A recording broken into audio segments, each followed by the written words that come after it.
Hey y'all, here's part 6. So, where we left off last time was I was feeling hurt, but also hopeful because obviously Gerald had come home and confessed all these things to me, and I'm sitting there like, who do I think I'm marrying? I don't even know.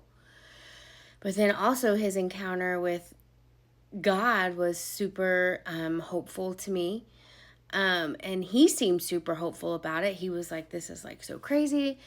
We started talking about how, God can use things like names to prepare us. So just in fact, just Gerald using the name Cliff Wilson for 2 weeks straight before that trip that he took, and then ends up meeting Cliff, who's talking to him about Jesus, is just like incredible. It gives me chills every time I talk about it.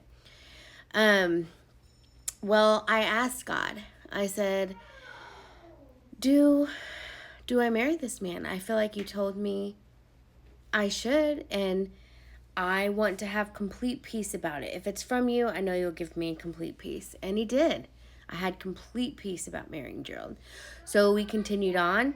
Gerald continued to make better choices and try really hard. He gave up doing the uppers and downers.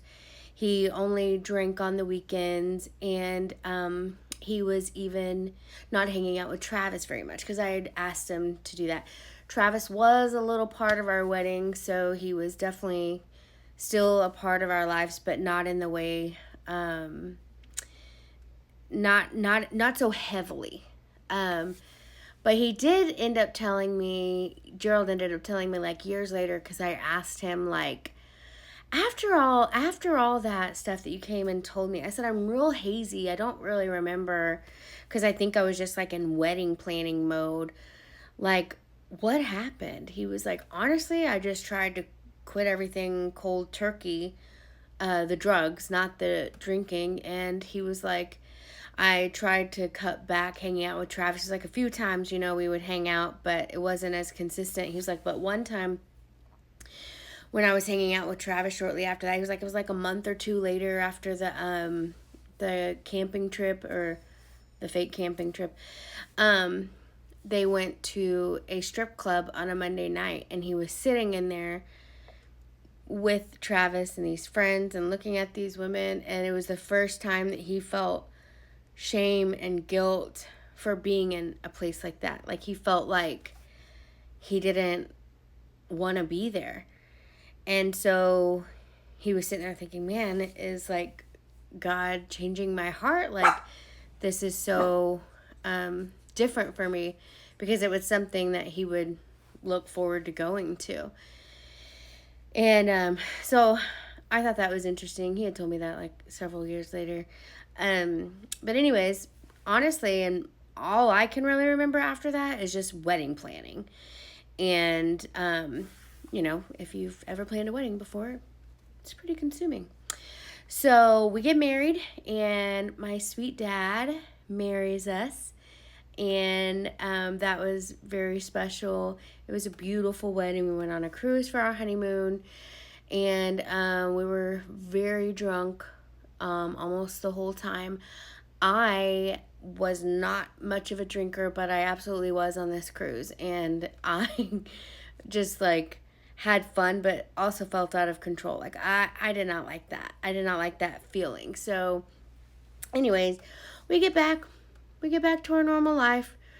I'm working, he's working, not really much, it's just a normal little married life. We start talking about like, when do we want kids, and we're thinking about me going off birth control, because shortly after that conversation that we had with my parents, I did go on birth control. And so we're thinking, well, maybe after we're married a year or so, we'll go off. So that's what we did. And I wasn't getting pregnant. It was not happening for me. Couldn't figure out why. So went to our OBGYN, took some tests. Nothing was really out of the normal. He just told me I needed to lose weight and it would probably happen. And I'm like, I've been trying to lose weight since I started gaining weight out of nowhere. It didn't happen, so that caused a little bit of stress in me and caused me like a little bit of sadness, because I knew that, Gerald really wanted a child, but more importantly, I knew my parents and his parents really wanted to be grandparents.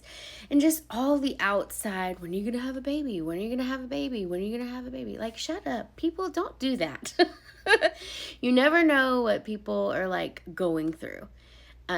So, anyways, about a year and a half into our marriage, Gerald decides, comes up to me and asks, like, hey, there's this guy's trip to San Antonio.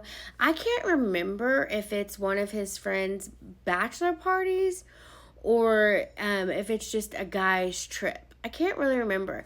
I had no issues with him going because, like I said, we weren't really having any issues or anything at this time, and he hadn't really done a lot. So I was like, sure, like, go. I did ask, though, I was like, who's going to be there? And he listed everybody, and I liked everybody that was going to be there. So I was like, awesome. So he goes on that trip, and I'll tell you about it in part 7.